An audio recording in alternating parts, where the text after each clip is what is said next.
Healthy adrenals are so important for healthy periods. One of the #1 causes of irregular periods is cortisol.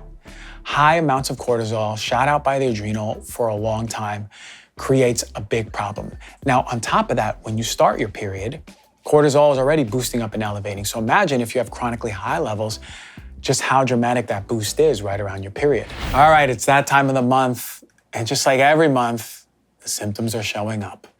The insatiable cravings, right? Your partner, people around you start to notice you're getting moody. Your energy's down in the dumps. You may feel depressed. Maybe your breasts start hurting. You may have PMS, right? You may have been diagnosed with PMS. But PMS, according to the prestigious Mayo Clinic, what do they say about it?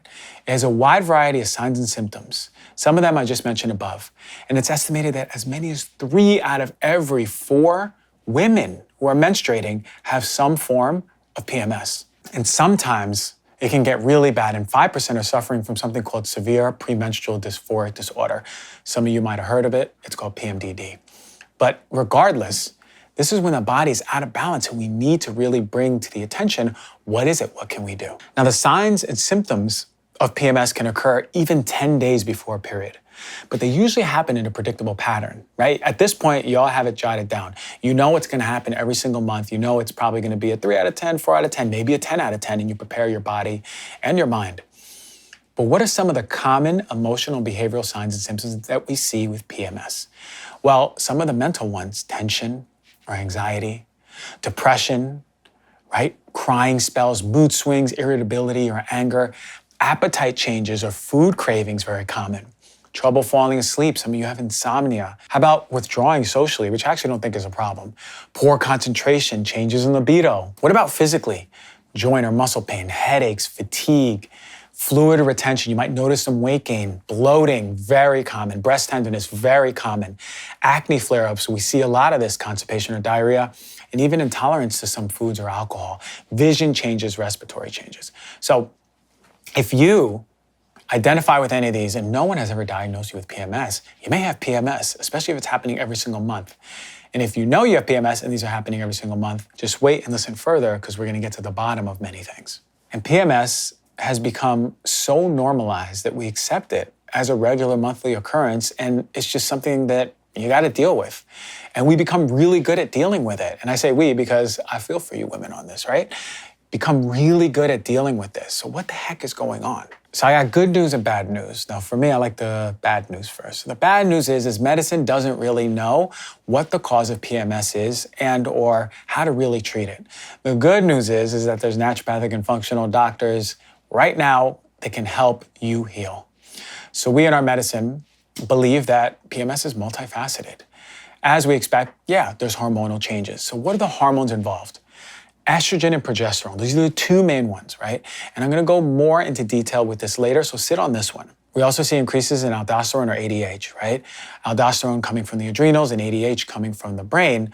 These are the reasons why we're seeing weight fluctuations, water retention, right? Increased prolactin, hyperprolactinemia, right? A lot of prolactin in the blood. Why? This brain hormone is being pumped out. When the brain hormone is high, it's leading to a drop in estrogen and progesterone. And that drop I'll talk about a little bit later, but this is pushing irregular periods, hot flashes, even breast tenderness. We're also seeing hypoglycemia. Even when you're not on your period and you have low blood sugar and you're hangry, we know how that feels. Imagine how exacerbated it is right around your period when you have consistent hypoglycemia that's leading to cravings and mood changes. And the last part we have to look at is serotonin deficiency, because in some people, PMS got better when they're treated with SSRIs. Now, that's not the solution. Really, we have to look at how to support serotonin production and how to keep serotonin in the body. And you can look at eating serotonin-rich foods or eating even more tryptophan, which is the amino acid that is utilized for serotonin, eating more of those rich foods, eating B vitamins around that time of the month, or even taking in a tryptophan supplement. Talk to your doctor, but really we got to think about how can we support serotonin in our body. And a lot of it's coming from the gut. So if you have gut issues and PMS, sometimes they go hand in hand. So really thinking about how we're supporting the gut and serotonin production. And the last piece I'd love to mention is calcium and magnesium deficiencies. We also see this in a lot of people who have consistent PMS. And this is what's leading to fatigue, the muscle aches, the brain fog, more irritability, and even insomnia. So because PMS is multifaceted, there's many pieces there. You can't just get one drug that's ever going to help PMS. It needs to happen internally and always holistically. So the way I used to treat PMS is I thought about something called the holistic triangle. In functional medicine, it's called the OAT axis. That's the ovaries, the adrenal, and the thyroid. These organs are so important because they're all communicating and working together. And it's all within the backdrop of reducing inflammation as we're healing and supporting these organs. All these organs play and flow into each other. So when we start with the ovaries, I spoke about balancing estrogen on a recent show. I talked about estrogen dominance. But a lot of those recommendations are also helpful for low estrogen. It really comes down to how you're metabolizing it. So go back to that show. I go over the top 10 things to do and really learn how to metabolize estrogen. I'll tell you why it's important. What happens is, right around your period, progesterone drops. And progesterone is your body's natural anti-anxiety chemical, right? When progesterone is on a healthy level, you feel good. Your mental health is good. A hormone is essential for stabilizing just overall mental. So before your period, though, the hormone dips. And this drop can therefore begin to lead to emotional dysregulation. Now, estrogen and progesterone are always in a ballroom dance, right? They're dancing to a symphony. If the space between them or the ratio is too close or too wide, the symphony, the sounds become discordant. And then you have issues. So when progesterone is low compared to estrogen, you begin to see things like early spotting before your period too early. Then you begin to experience more symptoms of PMS, more hot flashes. Your mood changes become more apparent. But also, think about this. Couple that with how many women are suffering with estrogen dominance. And this is back to the show that I just mentioned. The more estrogen dominant you are around your period and the more your progesterone drops, the bigger gap in the ratio and the higher the ratio is. And that's a big problem because you're getting more pronounced PMS symptoms, the more dramatic they look. So go listen a few shows ago to my top 10 ways to balance high estrogen and start putting that into practice because a lot of us, men and women, have high amounts of estrogen. So I talk about all the things to avoid. It's really important to listen because if we put that into practice, especially with high estrogen right around our period, PMS symptoms will naturally start reducing. So then what about the adrenals, the A of OAT? Healthy adrenals are so important for healthy periods. One of the number one causes of irregular periods is cortisol. High amounts of cortisol shot out by the adrenal for a long time creates a big problem. Now, on top of that, when you start your period, cortisol is already boosting up and elevating. So imagine if you have chronically high levels, just how dramatic that boost is right around your period. And this is leading to irritability, poor libido, tension all over the body. When you have prolonged amount of stress, it plays into disruption also of those happy chemicals in your body, dopamine, and remember I just spoke about serotonin. It'll start depleting serotonin, right? So not just that, it also plays a hand in progesterone levels, which I just talked about. So it starts depleting progesterone levels. And imagine if you're estrogen dominant with high amounts of cortisol, you're depleting your serotonin and you're depleting your progesterone. Imagine PMS is becoming more and more dramatic every single month. And the T for the OAT acronym, the OAT axis, is thyroid.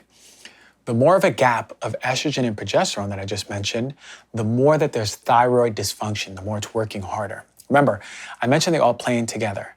Cortisol will also affect your thyroid. So now your thyroid is beginning to show dysfunction. Well, why is this important? Your thyroid is the metabolic heating unit of the body, and it dictates so much.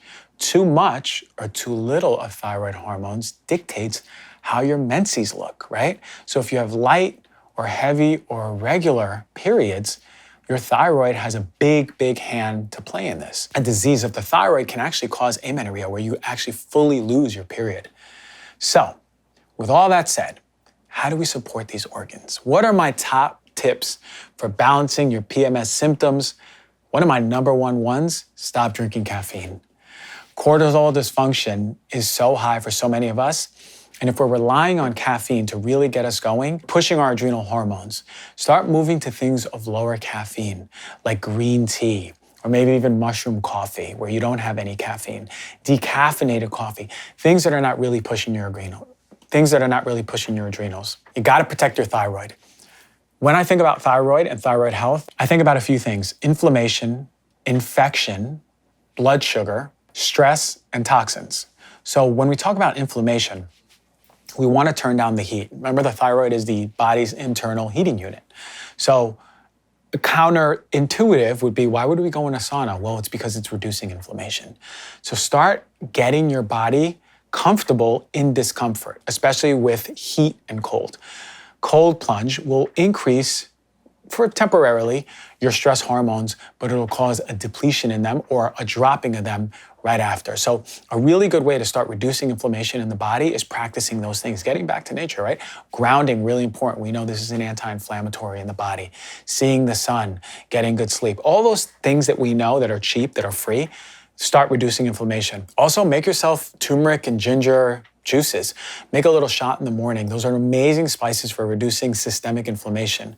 Green juices, spices like thyme, rosemary, basil. Start utilizing that cabinet that, we spice our food, but really, really start looking at it as medicinal because they're going to help reduce your inflammation. The other part of optimizing your thyroid, infections. So many bugs disrupt thyroid health, so you really want to get tested for it. Epstein-Barr virus is really one of the highest ones that we know. So start protecting your thyroid from infections. Start boosting up your immune system, working on your gut. Get tested and see which ones are subacute or which ones are causing damage in your body. Blood sugar is something that affects your thyroid and really your ovaries and really your adrenals. I'm just talking about thyroid here, but all of these have a hand to play in all these organs. Blood sugar, you want to eat more fiber-rich foods, maybe drink apple cider vinegar with a little bit of water before meals. Make sure you're walking after meals to help balance your blood sugar. Eat the greens, then the proteins, then the carbohydrates when you're eating your meal. Optimize your gut health. These are all going to be really important for blood sugar. Reduce your stress, really important, but not only just mental. For your thyroid, and again, systemically, all of your organs, chemical stress. But when we're looking at the thyroid, chlorine, so this is your water, this is your shower, this is if you're going into a pool all the time. Bromine, this is like bromine, these are artificial foods and colors, like Gatorade, those are brominated, but also flame retardants. Look at in your home where you have things that are flame retardants, because that's exposing you to thyroid disrupting chemicals. Fluorine, turns into fluoride. You really want to start avoiding that. Start filtering your water to reduce fluoride and other heavy metals. All heavy metals have an affinity for the thyroid. Get your heavy metals checked. Do a provoked urine analysis for heavy metals and see where you're at. And read the book, Thyroid Debacle by Dr. Eric Balkovich. Really, really good book. The other one, gotta control your stress. If you have PMS and you are stressing, this is all for naught. Every single day of the month, you need to practice something that is reducing your stress, whether it's meditation, whether it's yoga, whether it's Tai Chi, whether it's grounding, whether it's dancing in the middle of a field. I don't care what it is, but make sure you're balancing your stress hormones every single day with a ritual for yourself. Eat mindfully. Stop scarfing down your food. Be with your food. Be calm in your surroundings. Start eating mindfully. Feel your food go down. These are all things that are not only assimilating nutrients for all the organs that I'm talking about in a much healthier way, but reducing stress. And also, you'll remember when I went over the signs and symptoms of PMS, one of them is going away from social engagements. Now, and many times, cycles are sacred for people, right? They tell women really how and what their body needs in that time of the month. And the more we push in this hypermasculine, hypertoxic society to go and do and push and execute and accolades, and the less we take those signs, those signals for our body to go inward, the time of your period is a really good opportunity to take time for yourself, to go inward, to say no to social engagements, to be with yourself. It's a gift given where you really, really, really get to go deep, deep, deep inwardly. And you know what, fellas, if you're listening, we don't have a cyclic time marker, but we can do the same thing. Our energy fluctuates throughout the month. It's not all the same, right? Some times of the month we feel really good, we can do all the things. Because we don't have periods, fellas, just listen to your body. If you are actually feeling introverted, but you're a really extroverted person, then go within. We might not have periods, but it's a gift for us too. And ladies, see if you're really honoring the time for your period. See if you're seeing what your body's giving you and if you're taking advantage of it. Because the more that we push against what our body signals are, the more debilitated we become, the worse PMS gets. And maybe during your period, it's a few days or it's the whole week, but step out of society's push that's pushing you to hustle and take your foot off the gas for a little bit. Go get some help. Ask for things. Ask for help. Speak what you need and take this time really for yourself because you come first. It's your health. And you can't show up for anyone else if you ain't showing up for yourself. Especially if you're experiencing PMS, the symptoms will continuously debilitate you more and more if you're not honoring what your body's giving you. Also, support your adrenals. You can use adaptogenic herbs like ginseng, rhodiola, ashwagandha, astragalus, holy basil, schizandra, amla, vitamin C, one of the basics, but my favorite for adrenal health. Just consider if these are right for you. Talk to your doctor because everyone can use some adrenal support. And I also mentioned magnesium and calcium's role. Start eating magnesium and calcium-rich foods. For magnesium, you can eat things like nuts and seeds, legumes, beans, whole grains, leafy greens, dark chocolate, yum, avocado, tofu, whatever it is. Also supplementing magnesium, right? Glycinate, citrate, threonate, some of my favorites. I wouldn't take oxide. That's really if you're having constipation and it won't really get into your body systemically. But it will help with body aches, mood, sleep, energy. So many of us are deficient in magnesium as it is. And also to go back to the stress relieving technique, think about doing Epsom salt baths, right? Going to be helpful at getting magnesium into your body, but also adding in that relaxation modality that I mentioned. So killing two birds with one stone is going to be really helpful for you. So I want you to think about PMS in the way that I'm talking about this. It's not just hormones, right? It can be serotonin. It can be nutrient like calcium and magnesium, right? It can be, yes, estrogen and progesterone, but think about the body as a whole. It's holistic. We talk about ovaries, we talk about thyroid, we talk about adrenals. And also, I'd be remiss if I didn't say, what is the role of emotionality when it comes to your relationship with your period, right? A lot of women that I've worked with already have a lot of suppressed sexuality. They haven't come into contact with their true womanhood.